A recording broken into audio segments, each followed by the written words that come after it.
Y vamos a empezar, hermanos.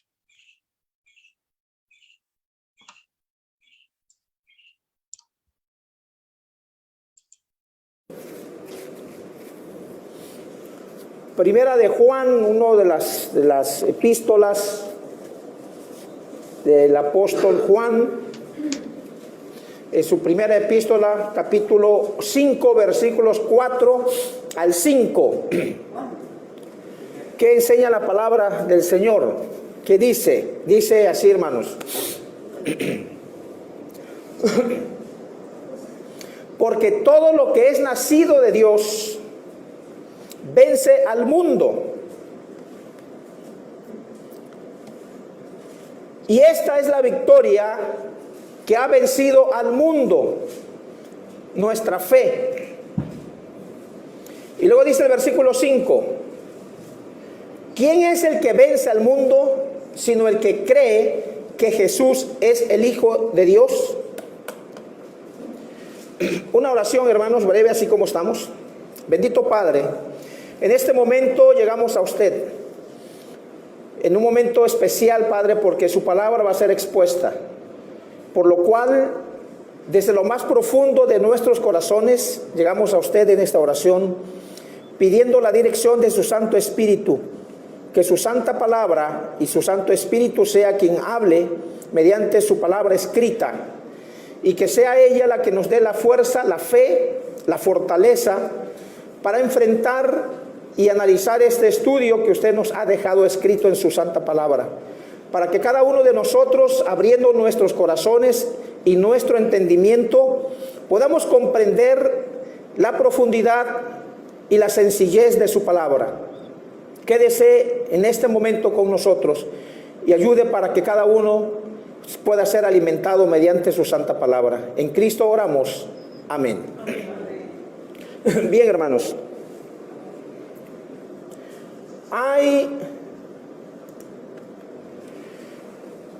Dice la Escritura, hermanos, que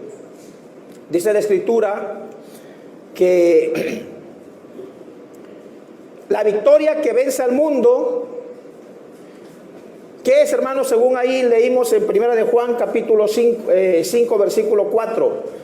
¿Qué es, hermanos, lo que vence al mundo? La fe. Y luego menciona que esa fe, la fe de acuerdo al contexto del texto, nos dice enfáticamente o básicamente, nos menciona a qué se refiere el versículo 4, hablando de la fe. Dice que la fe es lo que vence al mundo. Y la victoria que ha vencido al mundo, ¿qué cosa es? Es la fe. Pero luego describe que ¿quién es el que vence al mundo? En el versículo 5. Esa fe se traduce o es igual a, verso 5. Da la respuesta el mismo escritor sagrado. Y dice, ¿quién es el que vence al mundo? Obviamente, hermanos, si ya el versículo 4 nos ha dicho que uno vence al mundo a través de la fe, entonces, ¿cómo es que el cristiano vence al mundo? Dice el verso 5, nos explica, nos sale a la luz, hermanos, sale a flote, cómo es que esta fe es igual a. Y dice el verso 5, ¿quién es el que vence al mundo? Sino el que cree que Jesús es el Hijo de Dios. Entonces se vence al mundo, hermanos, por fe igual, o diríamos, toda aquella persona que quiera ser una vencedora, que quiera vencer al mundo, tiene que creer en el Hijo de Dios. Es fácil de entender esto, hermanos. ¿Qué es fe, hermanos? Pues la fe, en términos generales, dice que es la certeza de lo que se espera. ¿Y qué más, hermanos? La convicción de lo que no se ve. Y aquí en Hebreos capítulo 11, versículo 6 dice, uso otra versión, la Nueva Versión Internacional, dice Hebreos 11, 6. De hecho, fíjense, hermanos, sin fe es imposible. Sin fe es imposible agradar a Dios. Todo el que desee acercarse a Dios debe creer que Él existe y que Él recompensa a los que lo buscan con sinceridad. Entonces, si esto lo unimos, hermanos, con lo que dice 1 de Juan 5:5, que la fe, que nuestra fe es la que ha vencido al mundo, pero esa fe va de acuerdo ahí, hermanos, al 5:5, dice que es creer en que Jesús es el Hijo de Dios. Y en términos generales, no podemos, todo ser humano, si quiere encontrar o quiere ser agradable a Dios, dice que tiene que tener fe y que Dios existe, según Hebreos 11:6. Por lo tanto, una persona en tiempos antiguos o en la actualidad que quiera agradar a Dios, que quiera acercarse a Dios, pero rechaza a Jesucristo, no tiene fe en Dios, no tiene fe en Jesucristo, no puede agradar a Dios. Así de fácil, hermanos. Entonces, para poder, en términos generales, recibir o acercarse a Dios o ser agradable a Dios, pues uno tiene que tener fe. Y luego acá nos da una definición de cómo vence el cristiano al mundo, que es el que cree que Jesús es el Hijo de Dios. Pero había un problema, hermanos, de acuerdo al contexto histórico, el por qué el apóstol Juan, el por qué Dios, a través del Espíritu Santo, por qué menciona acerca de que hay que creer en Jesús para que esa fe sea la que venza al mundo. Había un problema, había una corriente filosófica en los tiempos del apóstol Juan. Entonces estaba, hermanos, el gnosticismo, que hasta en la actualidad existe.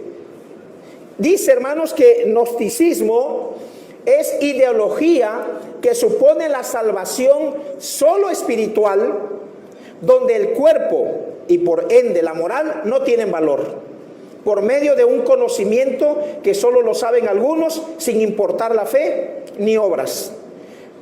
Etimológicamente, hermanos, la raíz etimológica de la palabra gnosis quiere decir o significa conocimiento. El término proviene del griego gnostikismos, de gnosis, es decir, conocimiento. Y la ideología principal, diríamos, hermanos, es: si no lo entiendo, pues no lo creo. Si no lo entiendo, no lo creo. Entonces, hermanos, esta corriente de gnosticismo se había filtrado, hermanos, estaba en la cultura, sobre todo de los griegos. Estaba metida en la cultura de los griegos, el gnosticismo, y decían: la carne es mala, la carne es mala, así que es el asunto espiritual lo que puede el ser humano encontrar por ahí, pero se encuentra la salvación a través del conocimiento profundo. Y este era el gnosticismo. Pero, hermanos, el gnosticismo estaba dividido en los tiempos del apóstol Juan, estaba dividido por dos corrientes filosóficas. Unos eran los docetistas y otros eran los cerintianos. Obvio, hermanos, esto iniciado por Cerinto.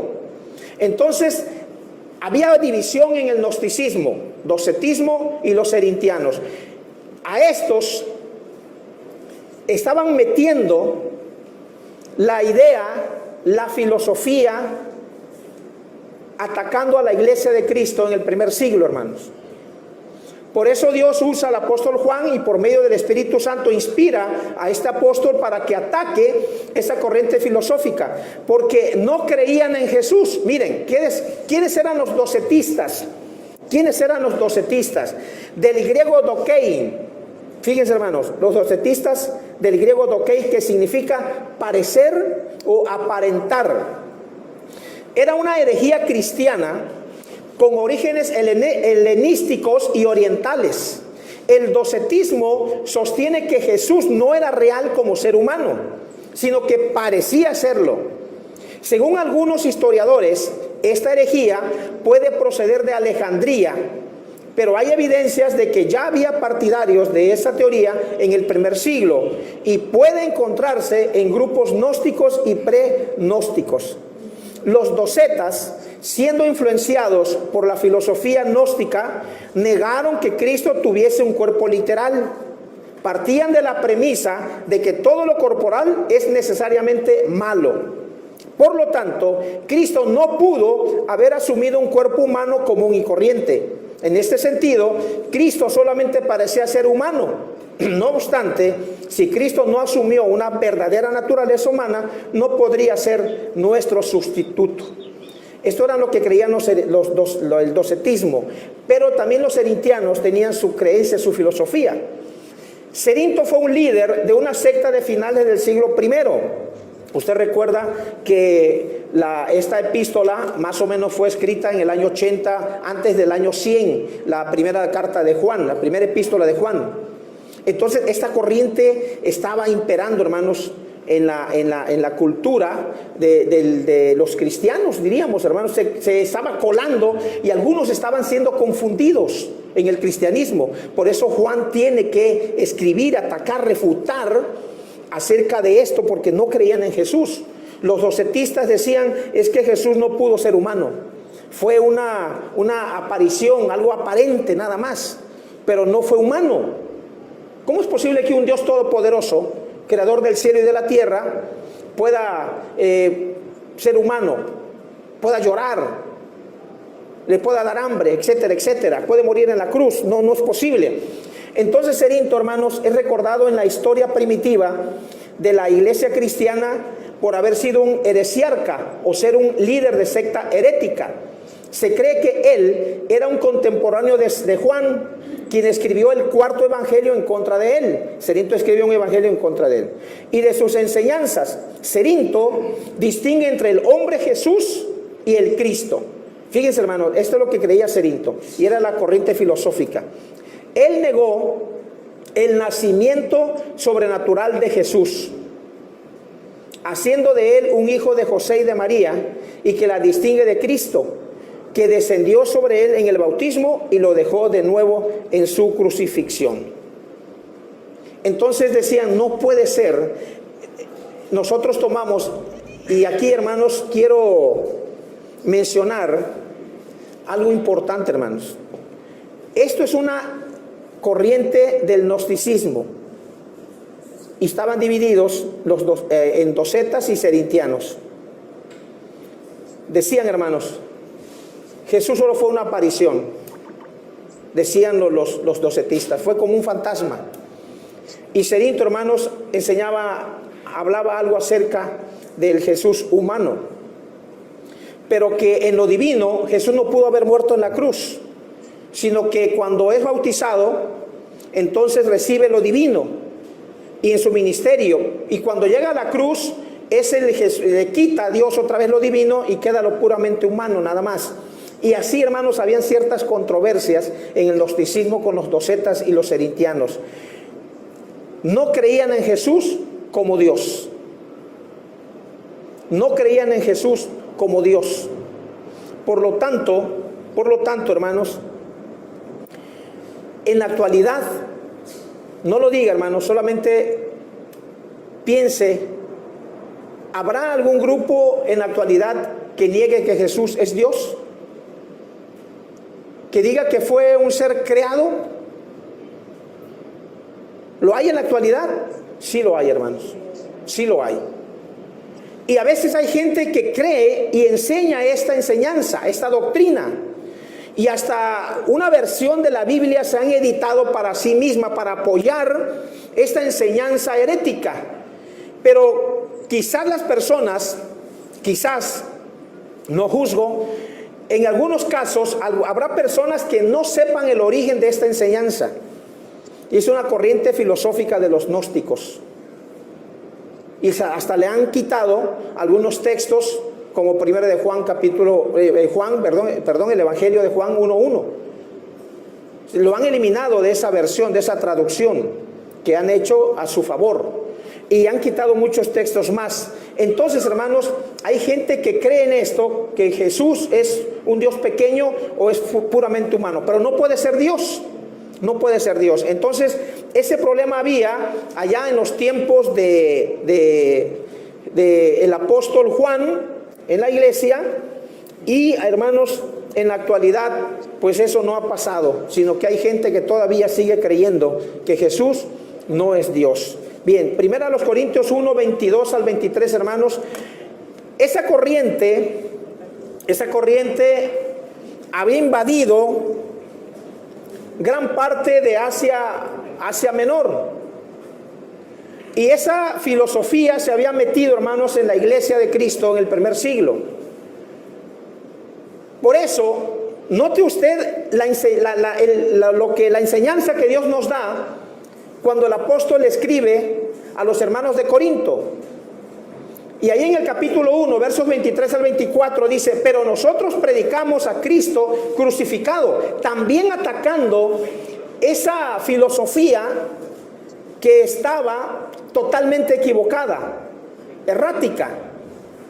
Primera a los Corintios 1, 23 al 24 dice: pero nosotros predicamos a Cristo crucificado, para los judíos, fíjense hermanos, para los judíos ciertamente tropezadero. No había cabida en la razón de los judíos que Cristo muriera en la cruz. No había cabida, hermanos, por la razón. Era tropezadero, dice otra versión, era escándalo pensar en que Cristo hubiera sido crucificado. Y dice: y para los gentiles, locura.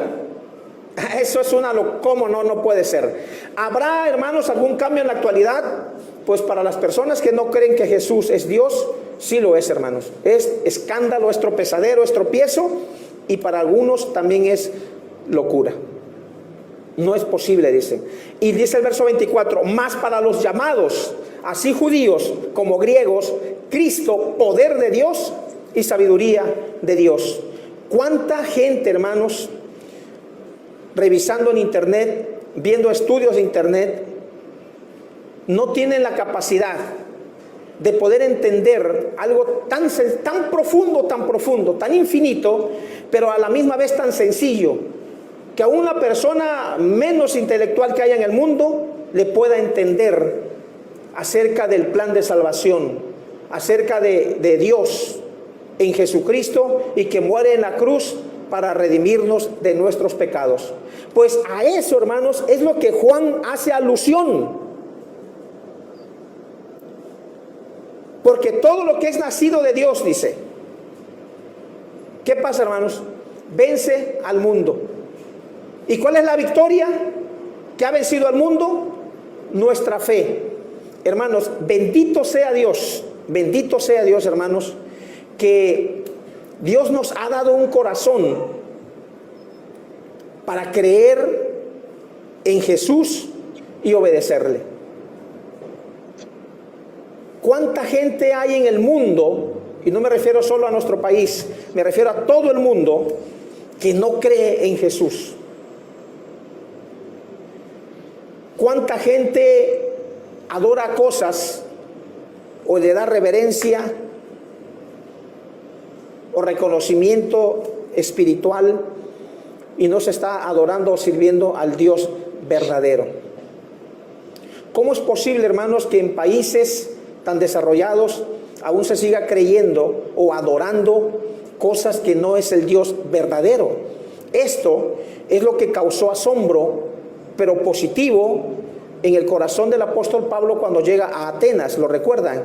En Hechos capítulo 17, cuando dice que él iba pasando por sus calles y de pronto veía altares diferentes, y de pronto observa que hay por ahí un altar con una inscripción que decía: al Dios no conocido.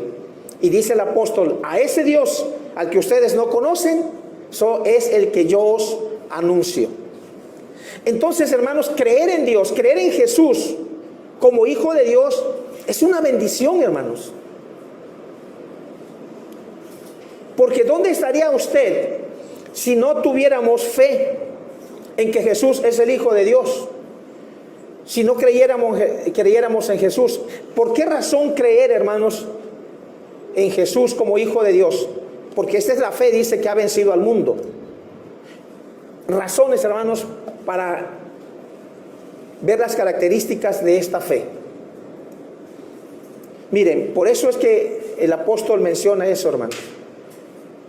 Porque todo lo que es nacido de Dios vence al mundo, y esta es la victoria que ha vencido al mundo, nuestra fe. Y aquí, cuando se refiere a este versículo, esto se traduce o es igual a versículo 5. ¿Quién es el que vence al mundo? a través de la fe, sino el que cree que Jesús es el Hijo de Dios. ¿Por qué creer en Jesús como Hijo de Dios? Veamos algunos pasajes de la Escritura que hablan de Jesús, hermanos, del poder de Jesús. Primera de Juan 5:13, hermanos. Primera de Juan capítulo 5, versículo 13. Primera de Juan capítulo 5, versículo 13. ¿Qué dice, hermanos, la palabra? Vean lo que dice. Voy a leerlo, hermanos. Primera de Juan capítulo 5, versículo 13. Estas cosas os he escrito a vosotros, y fíjense, hermanos, que creéis en el nombre del Hijo de Dios. Estos hermanos a los cuales el apóstol les escribe habían creído en Jesús como Hijo de Dios. Por eso Juan, cuando él escribe esta primera carta, normalmente está atacando de fondo en que la persona que no crea, que no acepte a Jesús como Hijo de Dios, no puede agradar a Dios, no puede ser apto para Dios. Entonces, para poder llegar al Padre, vamos a ver versículos más adelante, se tiene que creer, se tiene que aceptar a Jesús como Hijo de Dios. Por eso aquí el apóstol, en el mismo capítulo 5, pero verso 13 dice: estas cosas os he escrito a vosotros que creéis en el nombre del Hijo de Dios. Y esta creencia, hermanos, ¿por qué es tan importante creer que Jesús es el Hijo de Dios? ¿Qué es esa fe que vence al mundo? Que esa es la victoria, la cual dice el apóstol Juan en el capítulo 5. Dice: para que sepáis que tenéis vida eterna. En Jesús hay vida eterna. Si comparamos a Jesús como Hijo de Dios con los diferentes personajes que han sido los protagonistas de diferentes religiones en el mundo, sus tumbas no están vacías, no resucitaron, sino están ocupadas todavía, si es que todavía existen sus cuerpos, o a lo menos sus huesos, hermanos. Hace ya 3, 4 años, si no estoy equivocado, fuimos a sepultar a un hermano, no quiero decir el nombre, fuimos a sepultar a un hermano y en la tumba, para que su cuerpo fuera depositado ahí, hermanos, vuelto a la tierra, como dice la Biblia, tenían que sacar los restos de otra persona, de otro pariente que estaba ahí en esa tumba. Y cuando la abren, hermanos, y llegamos nosotros ahí, entonces dicen: aquí están los restos del pariente que había estado ocupando esta parte de la tumba. Y me acerco, hermanos, porque la abrió la persona que atiende ahí, la abre. ¿Y saben qué vimos, hermanos? Seguramente usted lo vio también.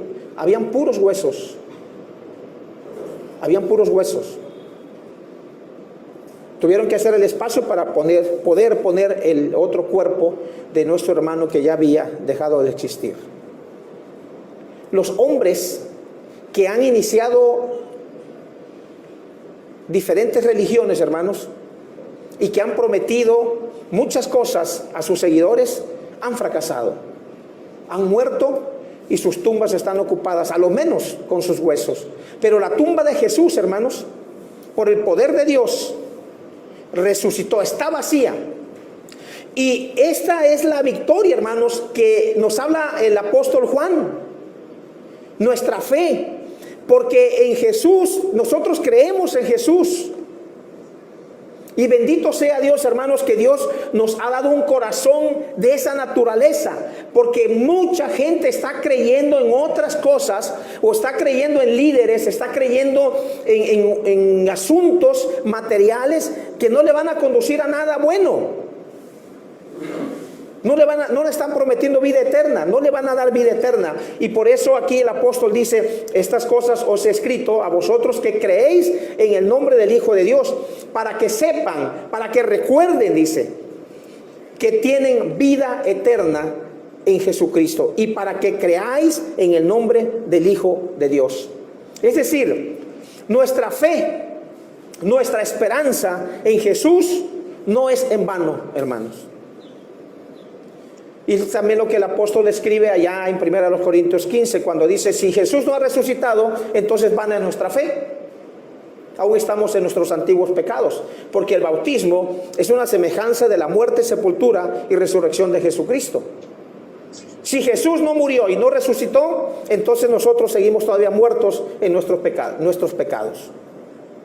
Pero bendito Dios, hermanos, que ha puesto la fe en nuestros corazones para creer en Jesús, porque en Jesús, hermanos, hay vida eterna. Y dice, hermanos, 1 de Juan 5:20, 1 de Juan 5:20, ahí mismo, hermanos, en ese capítulo, 1 de Juan capítulo 5, pero ahora versículo 20,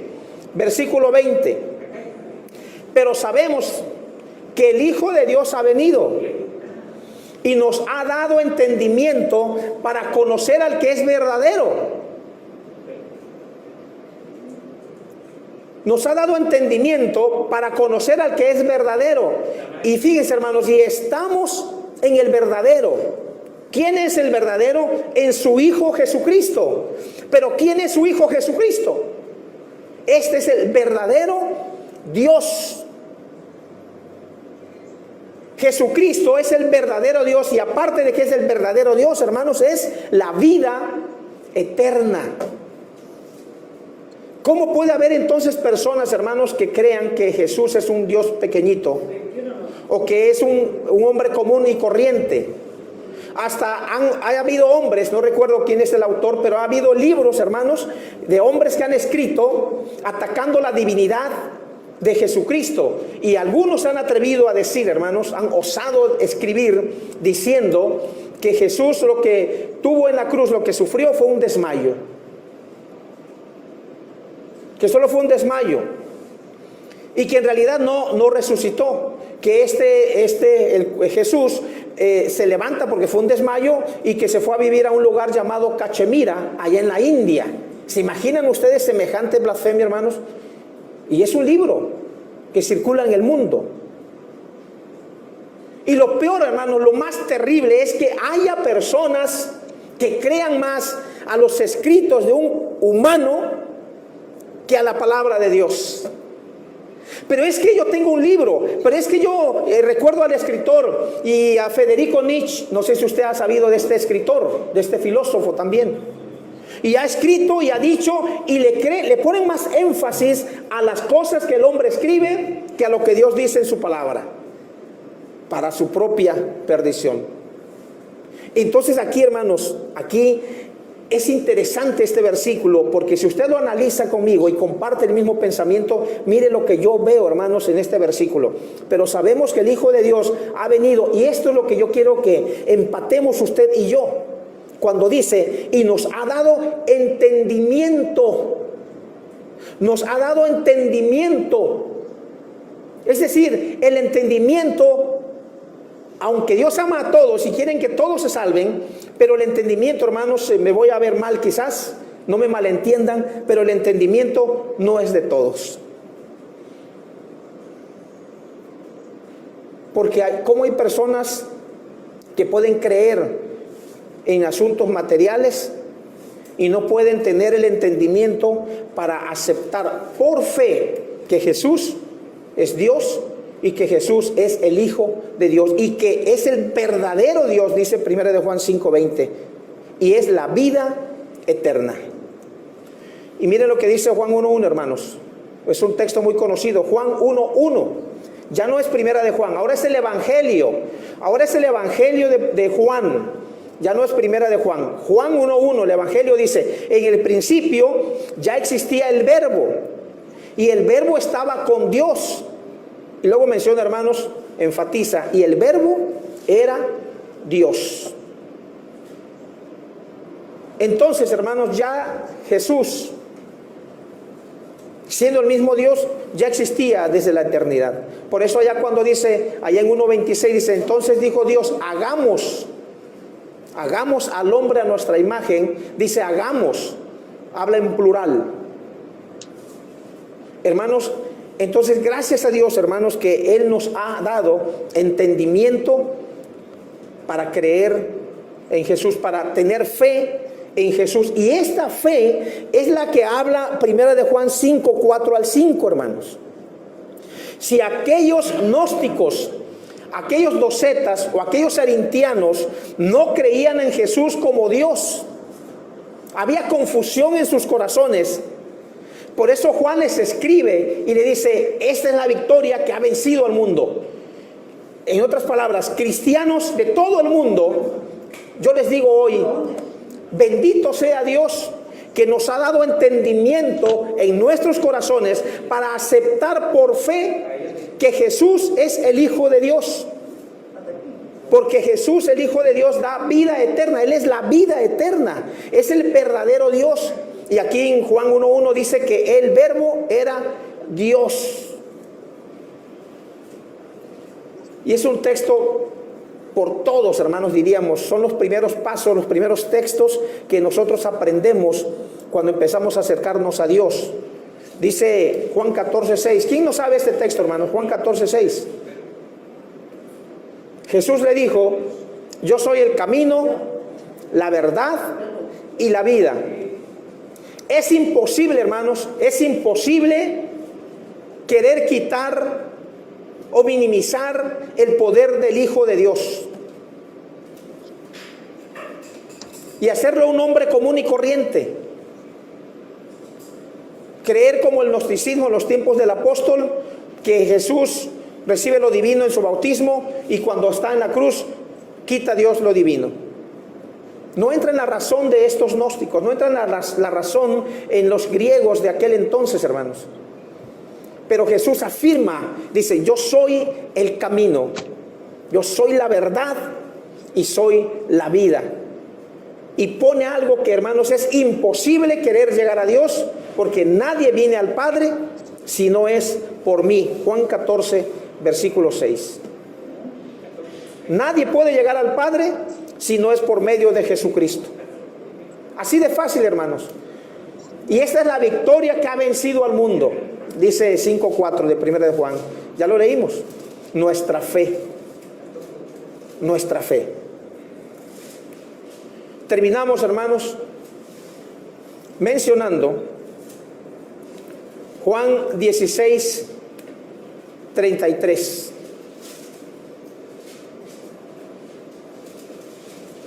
Juan capítulo 16, versículo 33. Dice Jesús, hermanos, yo les he dicho estas cosas para que en mí hallen paz.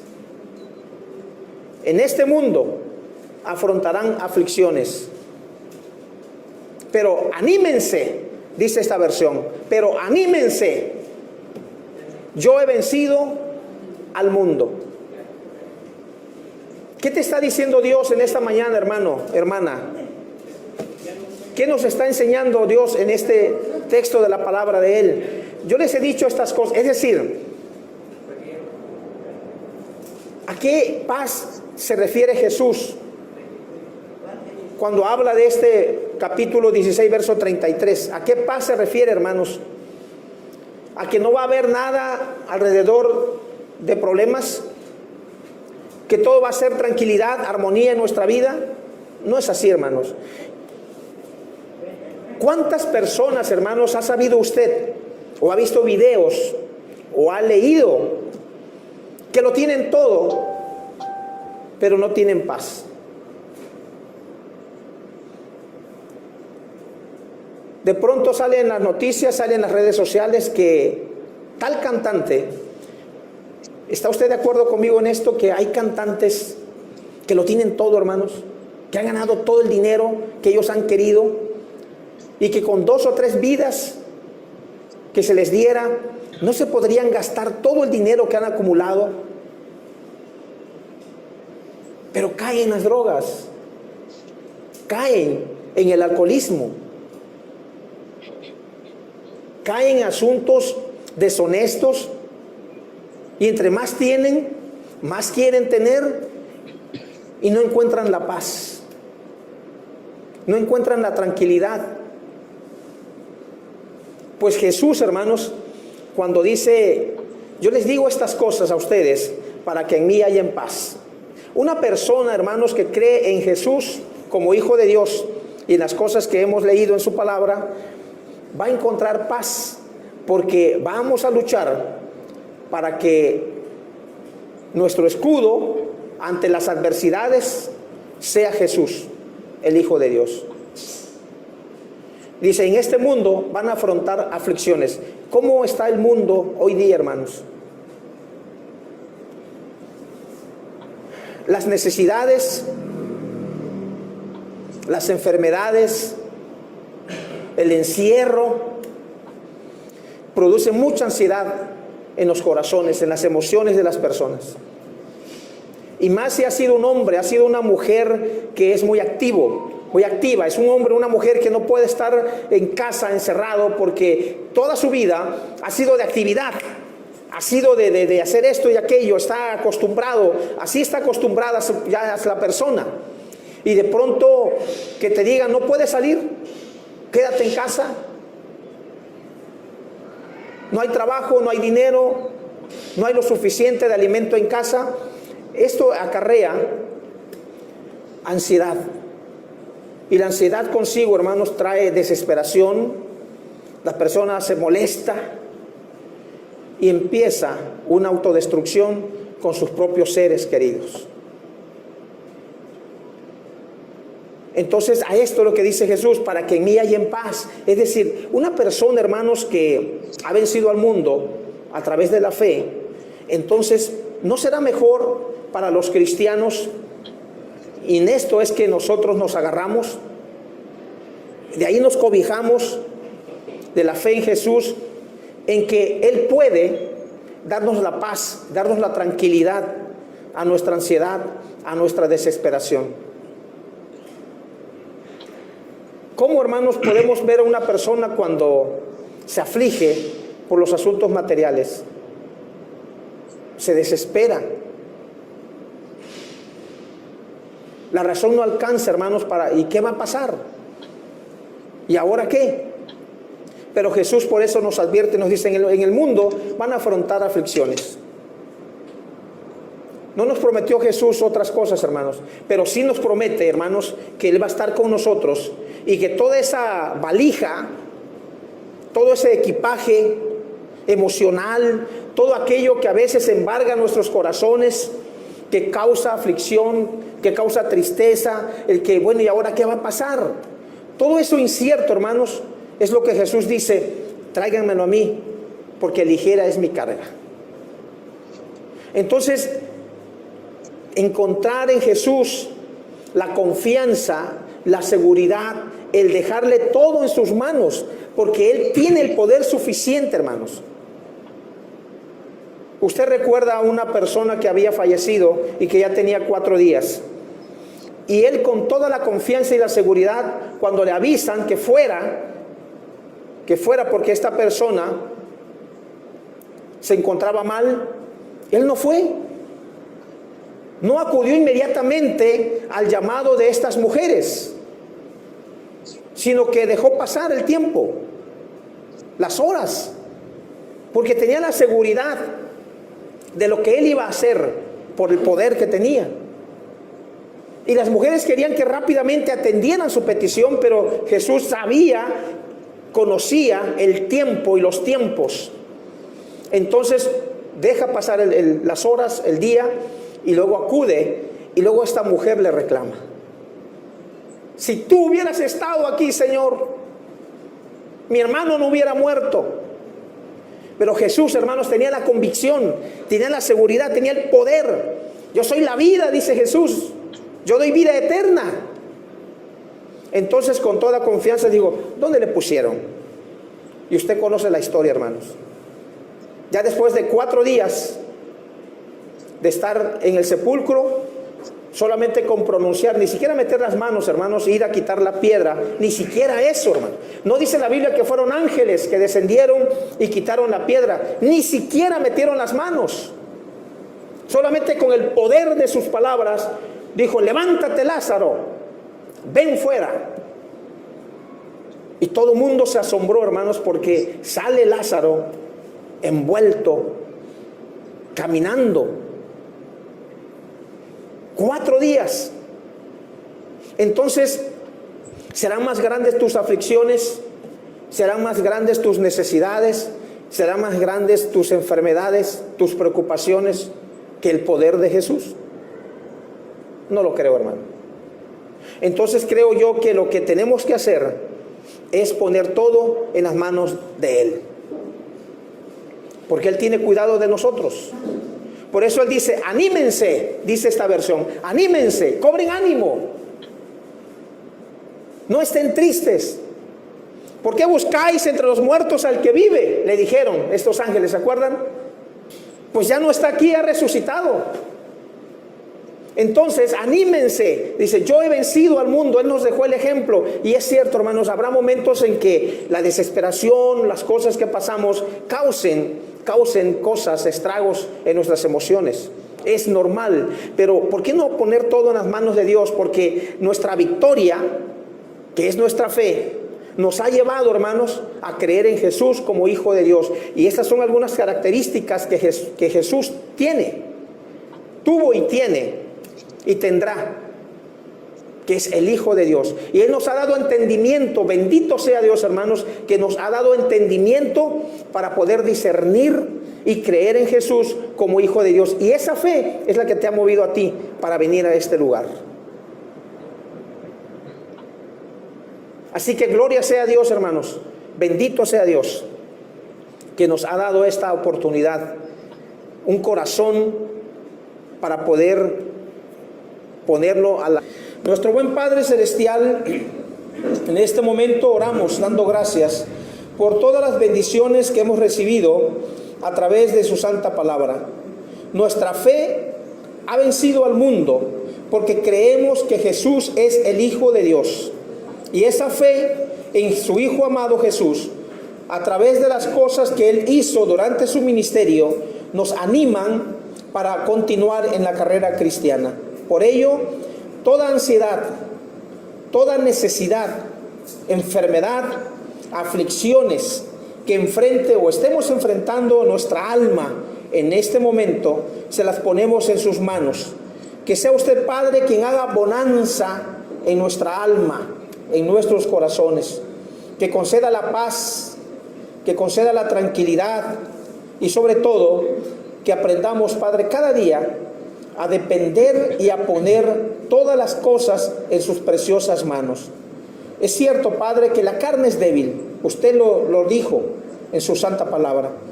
Por ello rogamos que nos vaya usted enseñando cada día de nuestra vida a aprender, a depender cada día más, poner la confianza en usted que está con nosotros, que nos va a ayudar y que nos ha ayudado, y que si estamos aquí, Padre, es porque nos ha dado un corazón lleno de entendimiento para poder aceptar, poder creer en Jesús.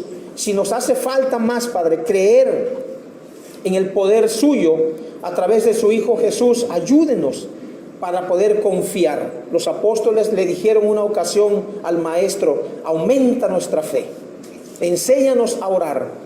Así pedimos esta mañana, enséñenos a crecer, enséñenos a depender cada día más de usted, que a través de los problemas, a través de las enfermedades, a través de las cosas que pasan en nuestra vida, si el propósito suyo para nosotros es el de hacernos crecer, hacernos madurar más para tener más arraigo, más raíces fuertes, firmes y grandes en el cristianismo y en Jesús, pues Padre, denos la fuerza para poder enfrentarlo y aguantar, porque eso también demanda su palabra.